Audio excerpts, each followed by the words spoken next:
Good afternoon, fellas. Good lunchtime, afternoon, late day, wherever you are. Welcome to our first monthly, believe it or not, Ask Us Anything session. We decided to do this because we get a lot of repetitive questions from our members and and then our FFLs across the country who just find us on Google or something. And it sounds like some of you know us or know JC. I think Travis and JC are friends, huh? Or Jason, you sent in a bunch of questions today, right? I sent one, I think one or two about old guns and whether or not bringing muzzle loaders and not having serial numbers on some of the old guns. Great. Whether or not they go into AMD log or not. Okay. We've got somebody else joining us. I thought we'd have more based on the questions, but I don't know if it's the time zones or I know people were trying to dial in at noon and at 1 o'clock. So maybe I don't think people understand Mountain. We're kind of an obscure time zone. We've got somebody named Fuffman on here. So Mr. or Mrs. Fuffman, feel free to unmute your mic and join in when you want. But hey, it's all us. So you guys have us for an hour. Let's answer your questions. And then John, I think what I'll do is save these other questions to see if anyone pops on, but we can run through them as well, just from an educational standpoint. First of all, raise your hand if you've been to SHOT Show. Have you been to a SHOT Show yet? There you go. If you don't know what SHOT Show is, raise your hand. If you want to go to SHOT Show, raise your hand. Well, that shows you the ones that have been and the ones that don't want to go back. I'm not raising my hand for that. I'm stuck going for 10 days one way or another. So Yeah, I know. I go every year. So the fun thing is we try to meet up with our clients and members and FFL friends when we are out there in Vegas. So if you are going to SHOT Show, we'll next year in January, we'll be sure to reach out and let you know where the beer is. That's what we like to do at night. And so JC and I have been doing this for, I don't know, I've been doing it for 6 years. JC, you're going on 8 or 9, right? yeah, 9 years almost. Yep. Yeah. We take calls all day long from the NSSF members. There's more than 10,000 of them out there who just don't want to make mistakes, if at all possible. When we're not busy on Zoom or sending out emails or writing articles or working with clients, remotely, we're visiting gun dealers like you across America. So things are heating up. ATF is back out. Inspections are ongoing almost everywhere right now. And it feels like there's some stress out there. I want to say from both the ATF agents and the IOIs, as well as the gun dealers. I want to say the ratio of good visits to not so good visits is teetering. I want to say there's more not so good visits we're hearing about or being called about. And again, we're just not sure where that pressure might be coming from. But it's an interesting time right now for the firearms industry. And JC, anything to add on what you're seeing out there before we start in? No, it is interesting, and we are starting to get a lot of phone calls because ATF is showing up at their doors or getting ready to show up at the doors. So we're getting that last minute crisis phone call to show up and do a mock inspection before the ATF shows up. But for the most part, things are pretty good out there. The biggest thing we're seeing is just the sheer volume of 4473s being processed. And obviously everybody's trying to get through that process as quickly as they can to sell that firearm and get the customer out the door. But that's when mistakes are made. So definitely be careful on your paperwork and keep an eye on that. I would tell you that atypically the ATF isn't going to show up unless there's some variables involved, a lot of trace requests, a lot of denieds. Atypically, we would say based on sheer volume, you might get an inspection, but 2020, 2021 is such an anomaly on volume that I don't really think that's going to come into play at all as it relates to surprise inspections. So, now, did you fellas have good gun sales? Still having good gun sales? Supply okay? Supply stinks. If we can get guns, I can sell them. Right now, we've been in business over 20 years. This is the worst I've seen it. Yeah.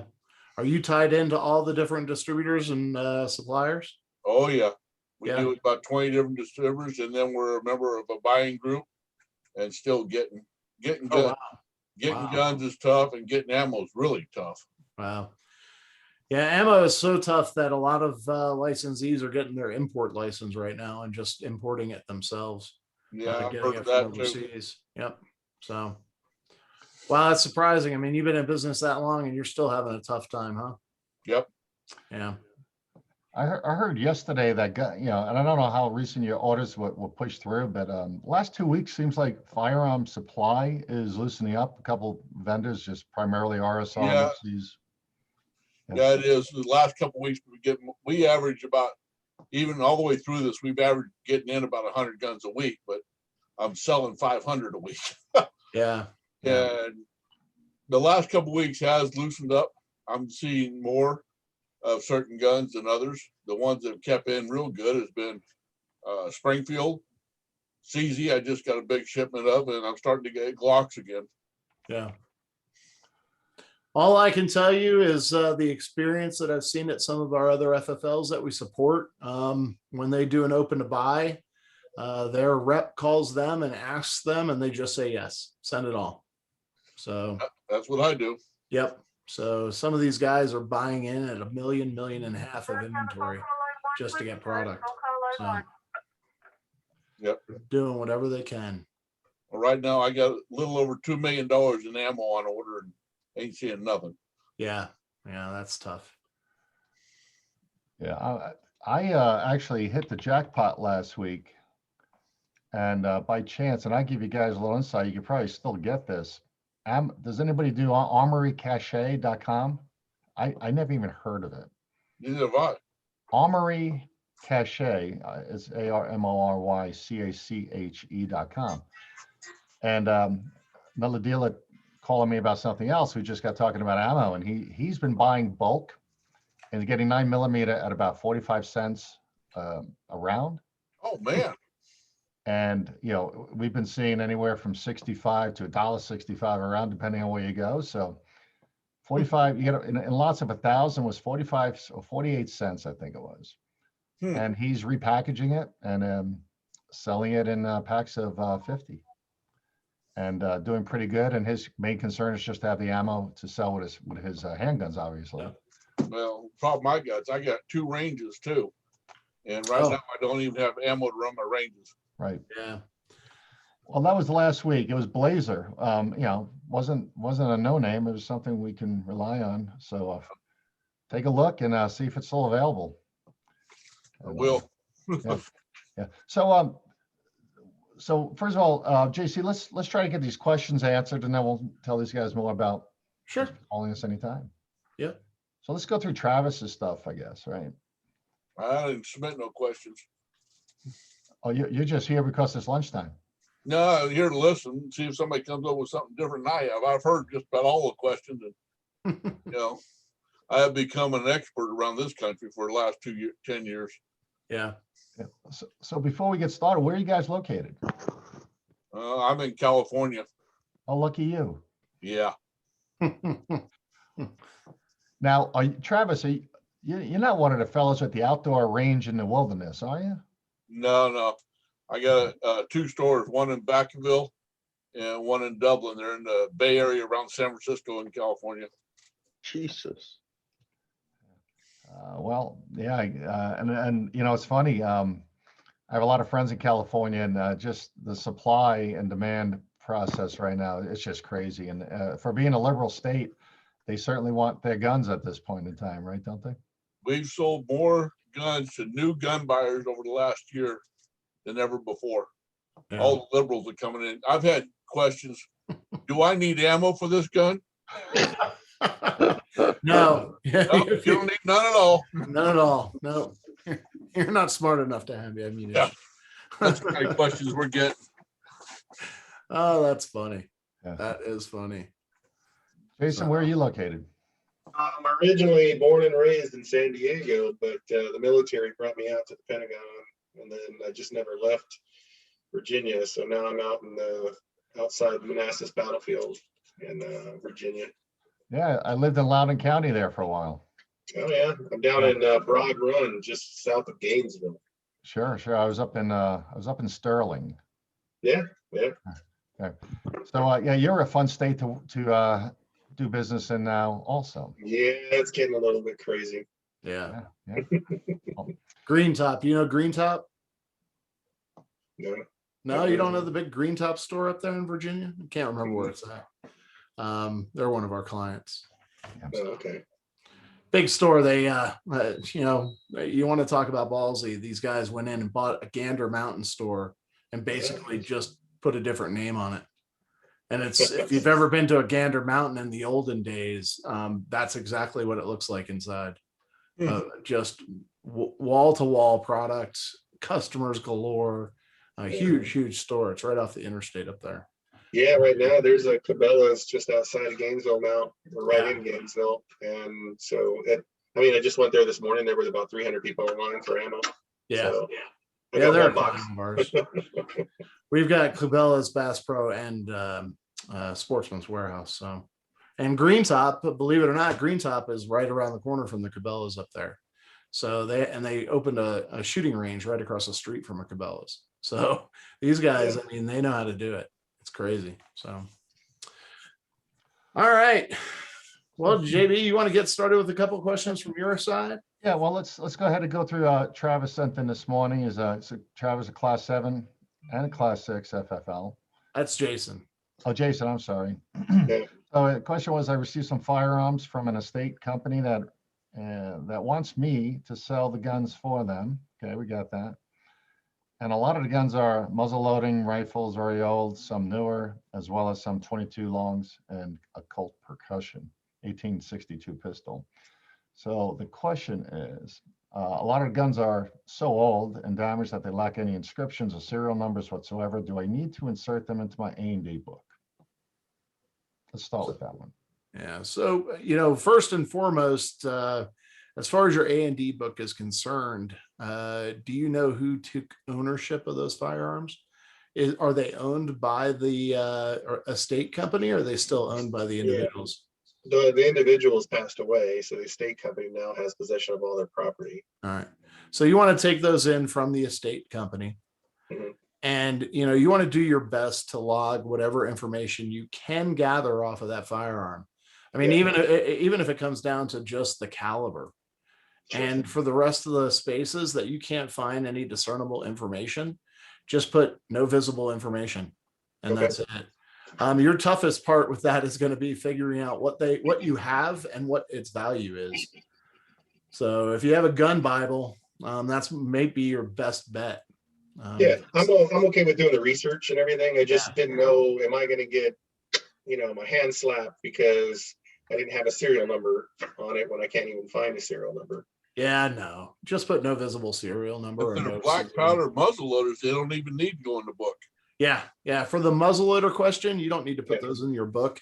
I'll shoot you back an email. There are a handful of muzzleloaders that actually are required to be placed in your A&D book, and I have that list. So I'll just reply back to you in an email with which muzzleloaders those are. I seriously doubt you have any of those. So they're a much newer product than what you probably have. Okay. Yeah, that newer hunting muzzle load, newer model hunting muzzle loading 50 cal. Yeah. They operate with a shell. So. Yep. Yeah. And then so the other question was, do I put the muzzle loading firearms and pistols in my A&D book? No. If it's black powder, does not shoot a shell with a casing and a combustible powder, it does not qualify as a recordable firearm. Yep. Yeah. The other question is, I have personal weapons. Everybody, that's a great question. We have I get this question once every 2 weeks from usually a new dealer. We have this, JC, we were just dealing with this last week. You're still dealing with it. But I have personal weapons of my own prior to becoming an FFL. Am I authorized to sell them at a gun show? Log them into the A&D book first, do the background check, and dispose of them all on the same date, or will that raise suspicions by the ATF? My agent said it was legal, but I wanted to ask anyway. So I guess the first question, Jason, would be, what type of entity are you? Are you a sole proprietor? Are you a corporation or LLC? Or yeah, I'm an LLC. LLC. So unfortunately, you'll have to take those from your personal collection and transfer them into your A&D book as an FFL, as a separate entity.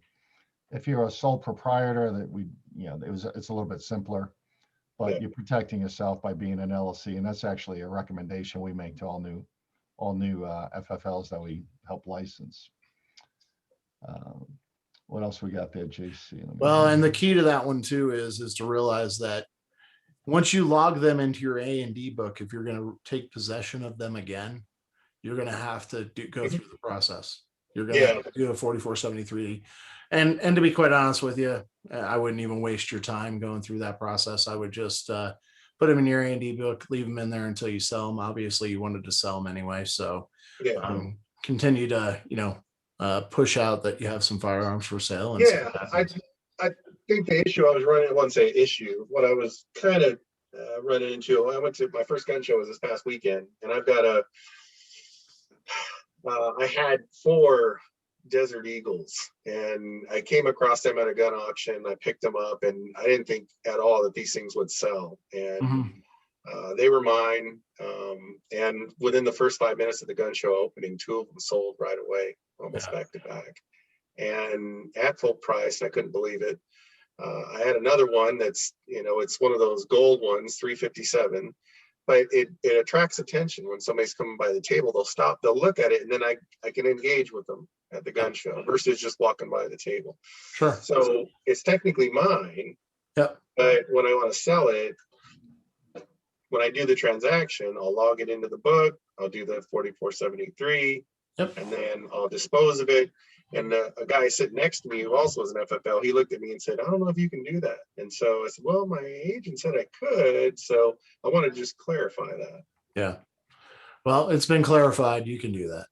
Okay. So that's a problem you're going to find, and you'll see it in the forums, especially if you ask a question in any of the forums. You're going to get 15 different opinions from 15 different people. Yeah. So just be aware of that and be cautious. I would tell you what shoots up more red flags than anything is if you're taking in firearms and transferring them to yourself on a constant basis. Oh yeah, no, That's no attention to it. Yeah. So every once in a while is fine. But if all they see when they come inspect you is you buying firearms and then transferring to yourself, that's going to send up a red flag and cause them some agony. So Travis, are you a home-based dealer, or do you have a brick and he's mortar? got 2 shops and a range. 2 ranges. I'm sorry, Jason. I'm sorry. Jason. So my situation is kind of peculiar. I started off as a holster manufacturer years ago, and then I kept turning away customers that were talking about buying bullets and guns and stuff. And then I turned around and decided to go ahead and get the FFL. But at the same time, I happen to be one of the owners of a Department of Defense intelligence company for the Pentagon, and we've got guys overseas, Iraq and Afghanistan, and we need to do business with some other things, and we're chasing after a big MARSOC contract that requires an FFL and an SOT. So what I did do is I just went and experimented. I wouldn't say experimented, but went out and got the FFL, class 6, class 7, and then I'm learning the process before I turn around and potentially get an FFL for the other company, which is a C corporation, much larger corporation, to chase after these federal contracts. So I want to learn the ropes at individual stages. So right now, yes, I'm a home-based FFL. I don't need to rely on that income really, but I want to learn the process and do it legally and properly before I start messing with the C Corp, doing stuff with the federal government. Sure. Yeah, Why did you why'd you get a type 6 and a type 7? I also reload a lot for myself. And I had a lot of people coming up to me asking me for a certain type 6.5 Creedmoor, 6.5 PRC, and a few others. Yeah. So I was reloading and I wanted to make sure I was following the law. So they were coming to me for 3.3 Lapua and a lot of others. So I reloaded it for them, but I wanted to make sure I was, within the law before. Did you happen to get one before the other or something? No, I got them both at the same time. Shame on the ATF. You do not need a type 6 and a type 7. You only need a type 7. Got it. So you could do all of that just with your type 7 license. Okay. So, and he should have told you that, or she, or whoever your IO. Yeah, she doesn't seem to be very responsive and answering. I'm not going to dime her out. So it's only a $30 license, so you're out $30, but you should, feel free, as long as it's under the same business entity and all that. Yeah. Go ahead and once it's time for renewal for that 06, as long as you keep your 07, you can let that 06 just fade away. Okay. Yeah. Okay. So there's no reason for you to have both an 06 and an 07. And they should have caught that. I'm not really sure. The only reason really you would want two different licenses like that is if you were operating two separate entities from a liability standpoint. But if you're operating under the same entity, then there's no reason to have it. With this COVID situation going on, obviously, we closed down our main headquarters office and everybody started working from home. And then as I was working from home, when I filed for the FFL, they said, no, you can't have a class 1. We're not going to allow you to have a class 1 operating from your home. And so they gave me an option to go around it by being a class 7, as long as it was gunsmithing. So the county board of supervisors allowed a class 7, but they wouldn't allow a class 1. So I did the class 7, and then I was filling out the paperwork and said, oh yeah, I want to do ammunition too. And then my agent said, yep, you need to do the class 6. So she guided me, and then, here we are today. So I've found that I'm getting a lot of information from all different areas, and I'm learning after the fact, which is okay. Jason, we tell a story. If we ask 30 different agents from 30 different ATF offices the same question, we'll probably get 20 different answers. Yeah.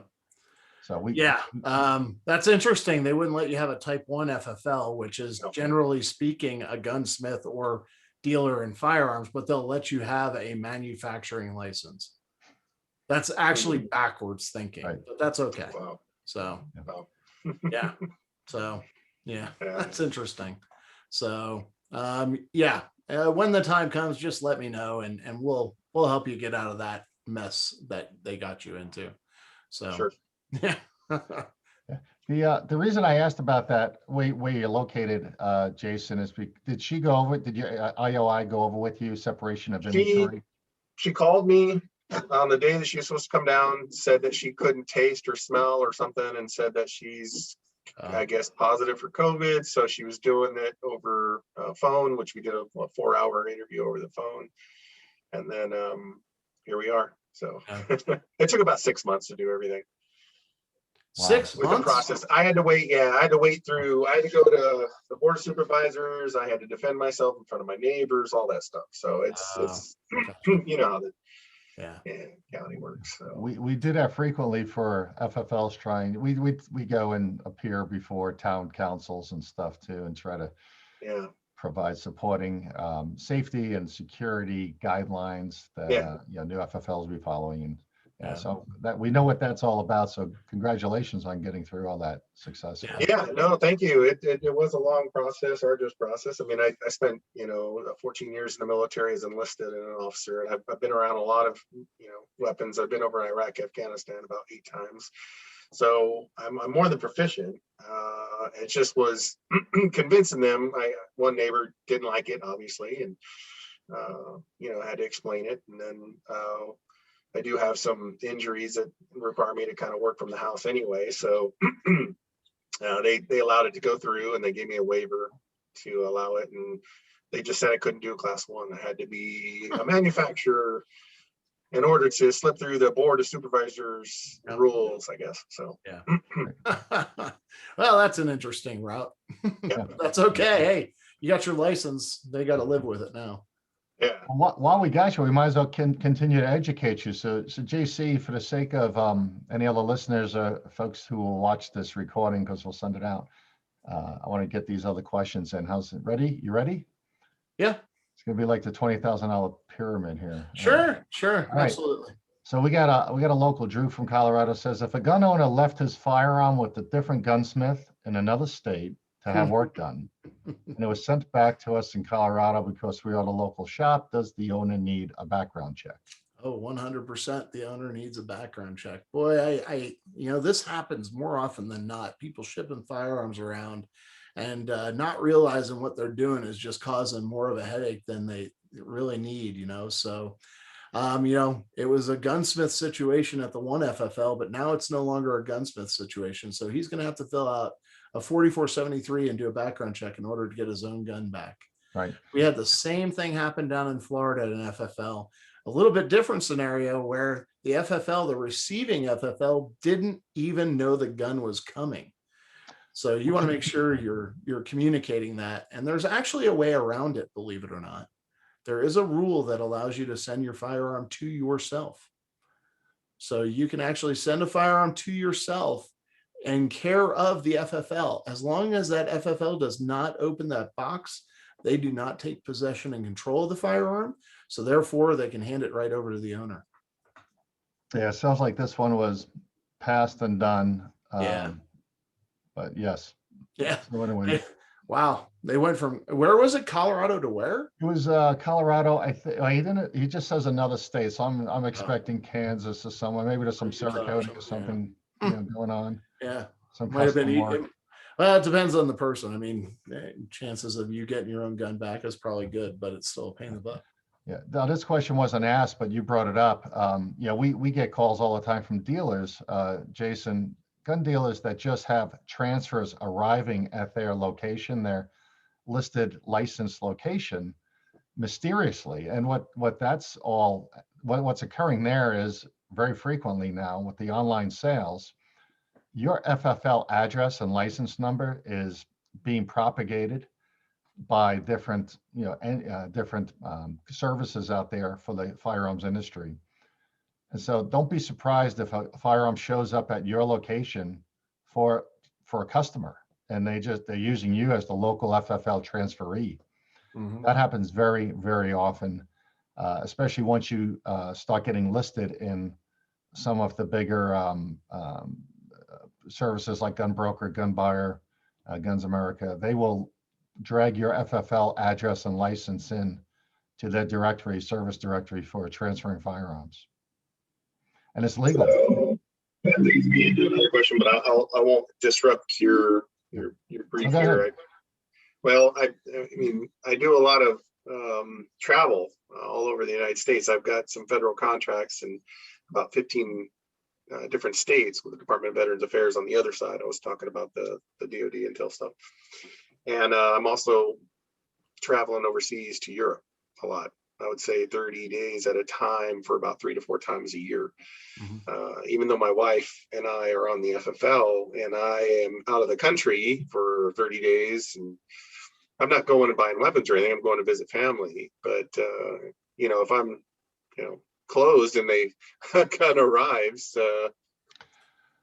Yeah. What I would tell you to do in that case, in those situations, I provide explicit instructions that says, hey, listen, you need to let me know ahead of time that, these firearms is showing up, who you are, what the firearm is, et cetera, where it's coming from. Put very explicit instructions out there. And, you can obviously sign up for a FedEx account and a UPS account. And I believe when you set those up, you can actually put instructions on there to defer shipments until you're back, until you turn it off, basically. Yeah, I have a contract account with UPS. Yeah. Not with FedEx yet, though. Yeah. If you find that ever occurring, just give us a call. We'll walk you through some of the shortcuts to correcting those issues. Well, the only thing I'm worried about is if I'm overseas and I just can't hop on the next plane here, is let's say the ATF's like, hey, we're showing up tomorrow. Oh no, trust me, they're going to be more than understanding. You'll probably get a call a week ahead, maybe 2 weeks ahead of time saying, hey, we're going to come in and do an inspection. They're going to call you first. They can show up unannounced. Sure. What they're going to find out is you're not home. And when they try to call you, they're going to find out that you're out of the country, and they're not going to have any heartache with that. Okay. I say that courtesy call that JC is referring to happens more with home-based FFLs versus a brick and mortar retail shop. Yeah. So, Okay. You may get a call. I'm not going to be, I'm limited with the board of supervisors. They say I can only have I think it was a total of 5 or 6 customers a week anyway, by appointment only. So I'm not moving hundreds of guns like some of these other FFLs are. I might do a gun show every once in a while, but I'm learning the ropes. I want to actually do everything properly, but I eventually want to start doing it for our other company as well. Yeah. I'll safely predict that you'll be at the bottom of the list for the random inspection based on your activity, your background checks, your volume, traces, and a variety of other things. Watch our videos we published out on YouTube this week to learn more about why and when the ATF inspection will occur. Sure. So yeah, you're not I don't think you're at the top of the list. All right, here's a question from Brent in Minnesota asking, does the Florida CCW exemption carry over to a Minnesota transfer? So that's an easy one.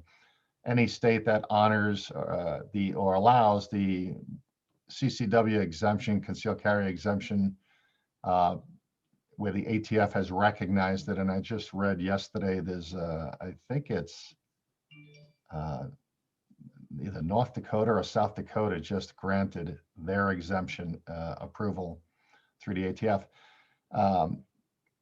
So only if the ATF recognizes the exemption does the concealed carry permit ever qualify as an exemption, but it's only in the state, the respective state where the exemption is permitted. Yep.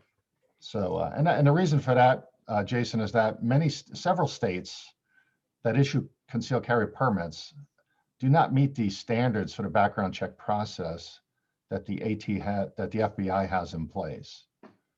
Arkansas was a state in flux for the last couple of years, where the sheriffs were found to be issuing concealed carry permits without the full due diligence expected or required by the FBI and the ATF. So in that case, the CCW did not qualify, actually got suspended, but other states still allow it, obviously. So Brent in Minnesota, no, the Florida does not carry over the state line to Minnesota. It's only in a respective state where it's authorized by the ATF. Dave in Arizona asks if FFLs are regulated regarding shipping or selling of ammunition across state lines. Dave must be having a ramp up or a new business of selling ammo online. JC, how's that sound? Arizona, it really depends on the state. If they're selling to California, the answer is no. There's some hurdles they need to jump through. New Mexico, up north, Colorado, Utah, they'd probably be fine. But they just need to verify that the state that they're sending that ammunition to, it's legal. That's really what it comes down to. I would tell them that they're probably going to get more hits, more interest from Californians than anybody else. But if you're going to deal ammo in California, you have to be an ammunition dealer with the state of California in order to do so. So the general answer for Dave would be, it depends on the state you're shipping the ammo to. Right.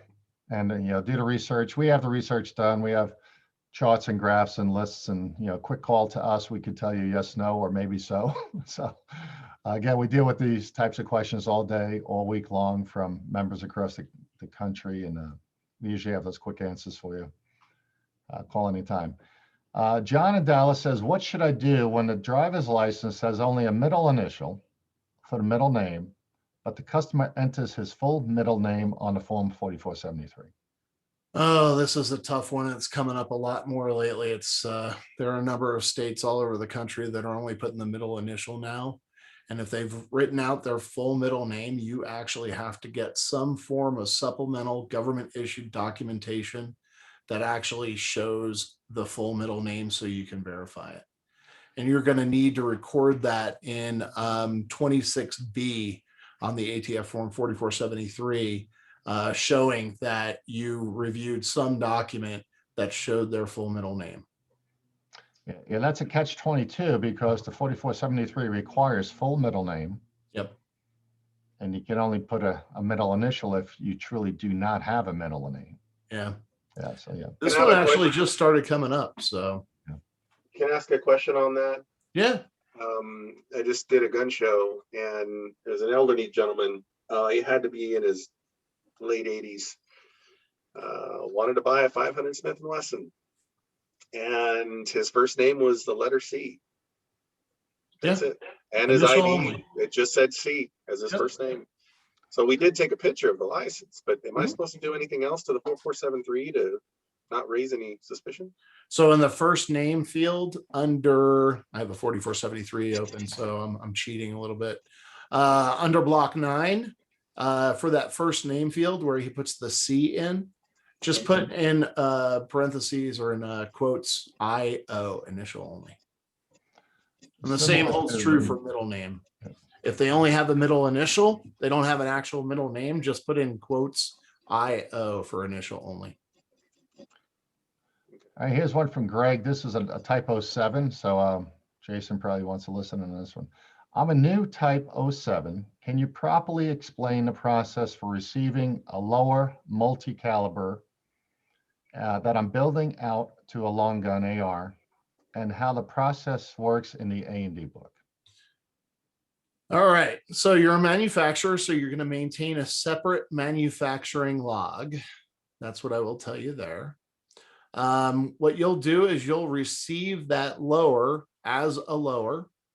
You'll put it out to your business, and then you'll bring it back into your manufacturing logbook as the lower and put it back in. Well, wait a second. Let me back up. So if you're ready to build it, you'll put it out to yourself, and then you'll bring it back into your manufacturing log as a rifle or pistol or whatever you're manufacturing it to be. Right, and then ultimately disposing it to a customer Mhm. as the new firearm, the converted Right, firearm. as the new firearm. Okay, So it it's a goes double out edged. from your standard A&D book into your manufacturing book. And then once you dispose of it, you dispose of it out of your manufacturing book. So it's basically 2 entries. Yep. Yep, one, double Does entry. that make sense to you, Jason? Is that like your A&D book, or is there a separate manufacturing book that's Nope, it's your structured A&D. different? Yeah, nope, it's exactly the same. You can have multiple A&D books. If Yeah. you're a big enough business, we always recommend having separate A&D books. It just makes it easier for record keeping. But Yeah. when it comes to manufacturing, you need to have a separate manufacturing log so you can show the process of the manufacturing. So you're going to bring it into your standard A&D book, your everyday A&D book. Are you using paper? Right now, I'm just using paper. Yeah. Yeah. So what you're going to do is you're just going to bring it in as that lower receiver, multi-caliber, and then you're going to put it out to your business. So your business name, your FFL. And then once you manufacture it, turn it into whatever you're going to turn it into, you bring it into your manufacturer log as whatever that is. So rifle, pistol, and you need to put down, now that it's changed from multi-caliber to 223, 556, 308, 300, 9mm, whatever it is, then you convert it into that caliber. Okay. I think the HF was asking me about drilling out lowers. I told him I wasn't going to be doing that, but they mentioned that just even altering a sight or changing a barrel out was manufacturing. So that's why I went with the Type 7. It depends on what you're doing. If you're switching part for part, so a 223 barrel for a 223 barrel, you're not changing the function. Yeah. But if you have like an MGI, which can be converted from a 223 to a 9mm to 22, if you're converting that, or you're changing that lower into a 308 or a 22 or whatever the case may be, you're changing the caliber, then yes, you're manufacturing that firearm. So you're taking it from a 223 to a 22 or whatever the case may be. Putting sights on a firearm is not manufacturing. I don't know where they came up with that from. You can put sights on a firearm as a gunsmith, and that's fine. Yeah. Jason, if you go to our website, the homepage, right in the middle there, we have a button that says free downloads for Summit viewers or attendees. Just click on that. There's some good articles in that folder. A lot of good startup stuff for you, including an article we wrote differentiates the gunsmithing from manufacturing, and some other tips and tricks, and 4473 training document that might help you out. Yeah.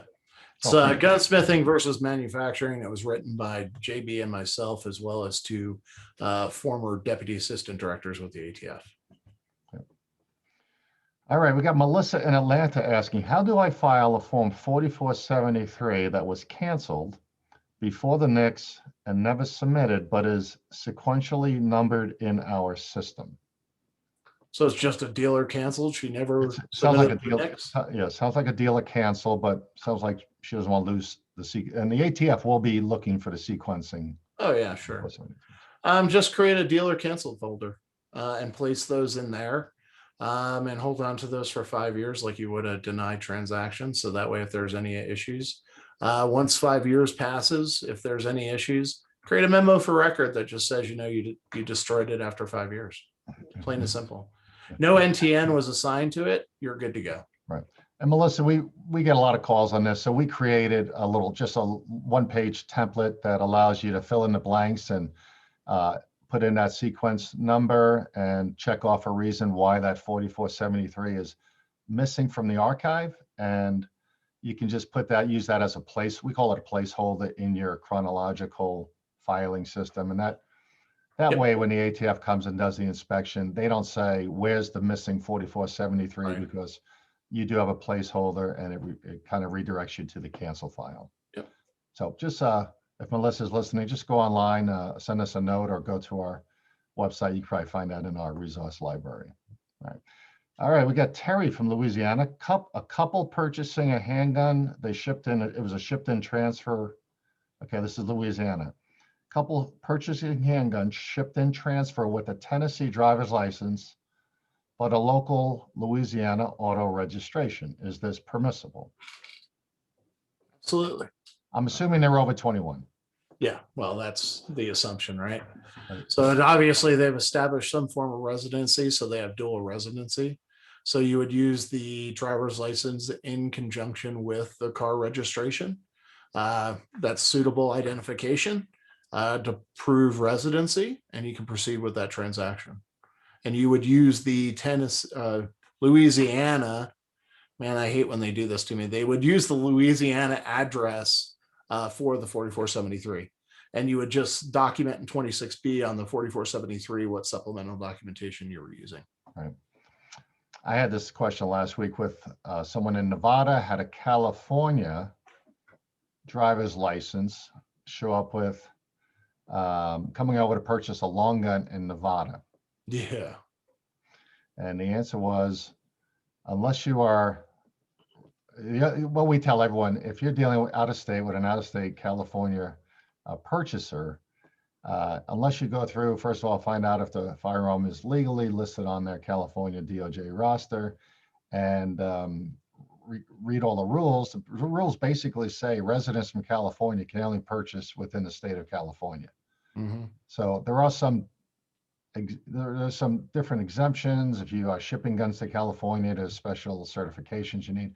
So if anyone's listening from California or out of state of California, dealing with California residents, give us a call. We'll walk you through the steps to apply for your certification. It's an online process.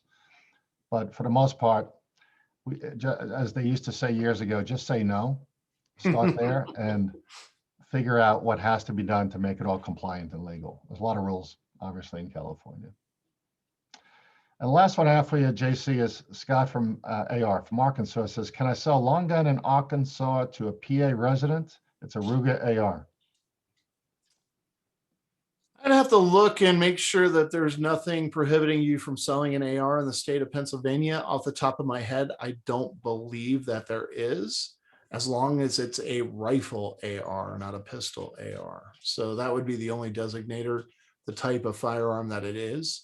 Atypically, probably the vast majority of states, you can transfer an AR to an out-of-state resident, but there are quite a few states, somewhere in the neighborhood of 15, 16 states, where ARs fall under some pretty tight restrictions. So, right, yeah, I actually have one of our clients is in just outside of Philadelphia, so it's a yes.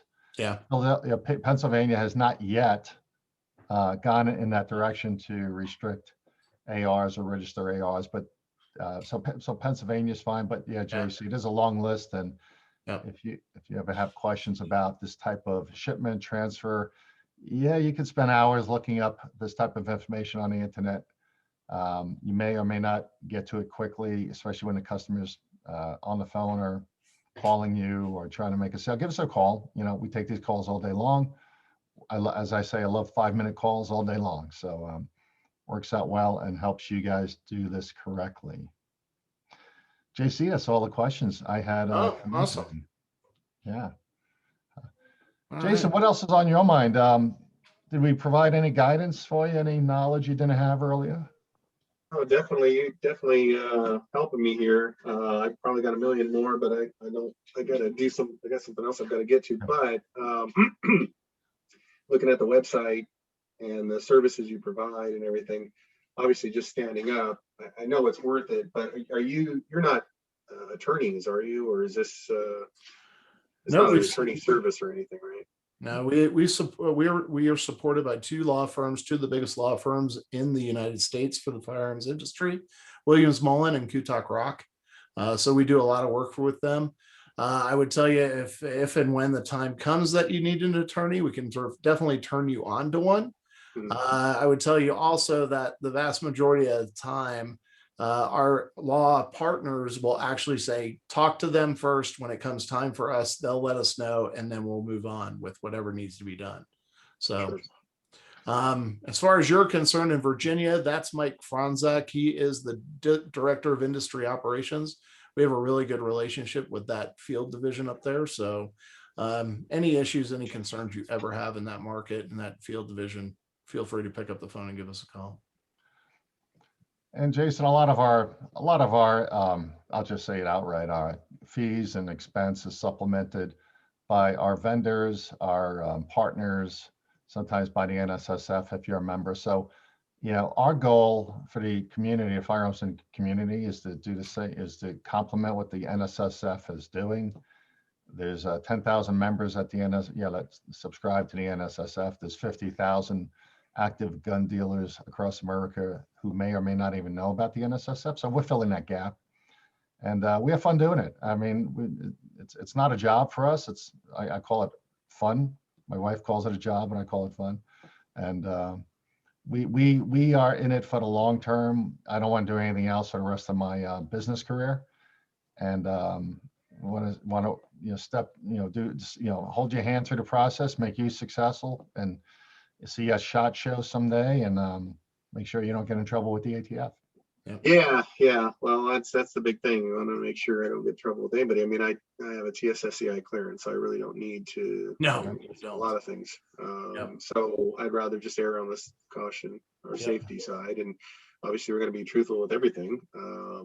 Just want to make sure we don't, when we're looking for the information out there, and I keep getting go read this regulation, go read that regulation. Like, yeah, well, I read it and I haven't found the information, and you're not providing me an answer. And I'm going to get arrested if I potentially don't do this a proper way. So I want to make sure that, I understand dealing with ATFs like dealing with a lawyer. I got that.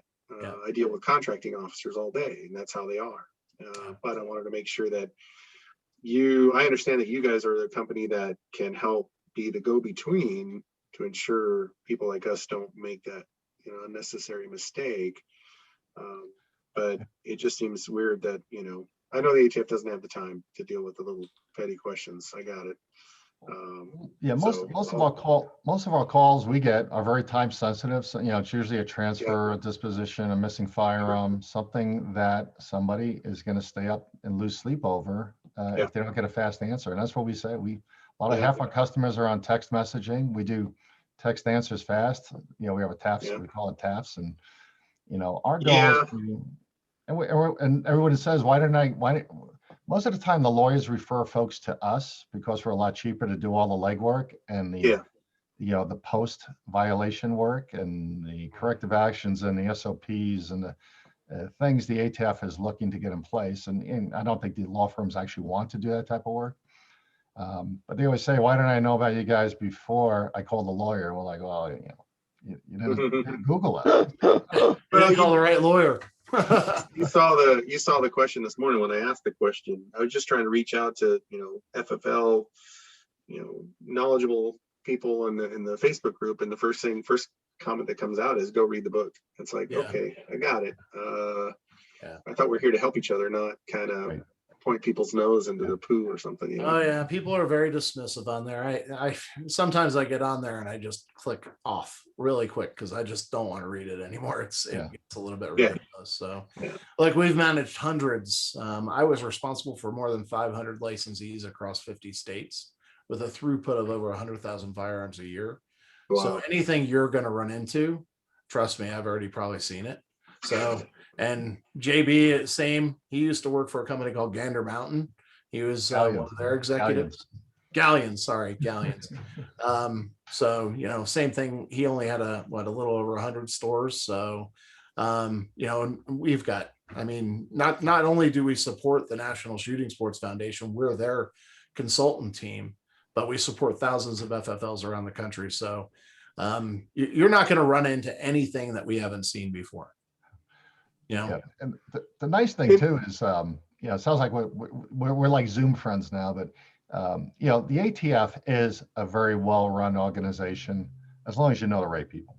Right. And we respect, over the years we've been partnering with them. It's been enjoyable to watch the folks who are in the field now man the offices in Washington, and we kind of grew with them as we grew along, and we're fortunate enough to have those relationships where we don't disclose everything we do with clients is confidential, but they're happy enough to take our call because they know we're doing it on behalf of an FFL who wants to do everything right.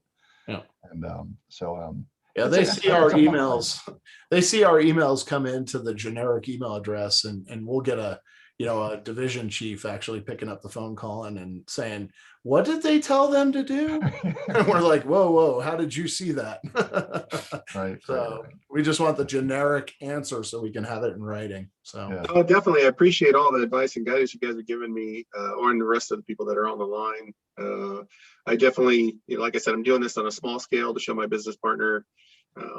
We're both the founders of this other company, and got to be able to show him that it works down at my level. But we do a lot of business in other industries, and some industries that don't like the gun industry. So we're keeping it as a separate entity or a subsidiary if necessary. But then once we start chasing after these big, like this one we're chasing with MARSOC right now, requires FFL and I believe an SOT for training the Marines in several different states and being able to move munitions and weaponry to different states. So we have to have all our ducks in a row. So if that's the case, we may end up hiring you on the other side from the other company as well. So well, one of our other companies is a veteran-owned small business. So it's funny you're doing something with MARSOC. I have a good friend that stood up MARSOC, General Clark. Yeah. So and a good friend of mine here helped him stand it up, Colonel Wiley. So great. Yep, I know exactly where you're coming from. So good luck with the contract.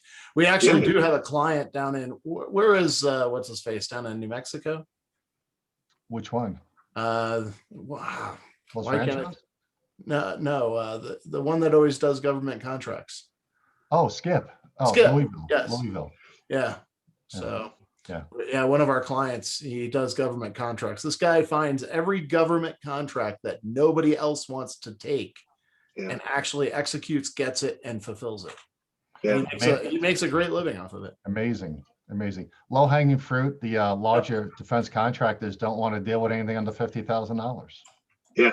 We're an SCVOSB right now, and we've got a lot of stuff on the intel side of DIA and some other organizations, but we're chasing after a huge MARSOC one right now. And on the flip side, though, we've got a couple language and other contracts that are not, have nothing to do with the DoD. So we want to make sure that this FFL stuff is in a different, box. Yeah. Well, like you said, if we don't have the fast answer, we'll get it for you. And we just are building our community every day. So welcome to the community. I think you have JC's number. JC did. Yep, I just actually sent him my direct contact. Great. Okay. Yeah, so we it's if you can't get JC, you call the main number and one of us will pick up. And... Yeah, I'm definitely going to have questions. So as far as moving forward, I need to sign up for a membership, and then that's how that works. as Well, far as, no, but here's where we are. People don't believe it when we say this. We say your first call is always free, and that really means like your first 5 calls. We don't. It's JC and I I. don't want to And, abuse anything though. we just want you to grow into a business place where you can subscribe to us. So we're not going to say no. We love the subscriptions. It covers our overhead, obviously, and it helps us with the business. But we want to be in this with you for the long run. So the first goal is to make sure you're Yeah. successful. It's not to get your money or sign you up as a member. So we just appreciate you being here today. And if you talk to our other clients, Yeah. I forget to ask them sometimes to join because Yeah. I forget they're not members, and 6 months later, they're like, should I be paying you? Yeah. On the other company, we have a board of directors you got to respond, or we got to, answer to. So what we did was we started this with a little bit of seed money, and then flipped a bunch of stuff into a little more cash, got the FFL, and then made a little bit of money for the first gun show, and then now we're just turning that money back into the business and growing it from there. So we're not showing this big expensive check writing thing that the board of directors are going to get upset with. So Yeah. so on the flip side, I'll definitely talk to my business partner and see if there's anything we can do and push forward. But definitely going to have to, like I just wrote a $2,700 check for insurance with Locks and Affinity. So I'm trying to get insured, and the ATF's like, yeah, who's your insurance carrier? And so there's a lot of things I'm trying to knock out. Yeah. So Yep. and Locked in Affinity is one of our partners as well. So Okay. So if you got any questions, we from insurance to vendors to to defend, whatever you're doing, try us first. If we don't have the answer, maybe we'll refer you to somebody we know that can help you. Outside of the typical FFL stuff. So sounds good. I appreciate it. Thanks for taking the time. Yeah, no worries. Have a Well, great thanks. day. Enjoy your weekend. Yeah, thank anyone too. else Take it listening in. I want to thank you all. We'll be doing this monthly. Watch your emails somewhere either the second or third Friday of each month because of our travels. We'll be letting you guys know ahead of time when our next event is. So hope to see you again. See you guys. Take care. All right, thanks, Take it Jason. easy. See you, Freshman. Take it easy. See ya.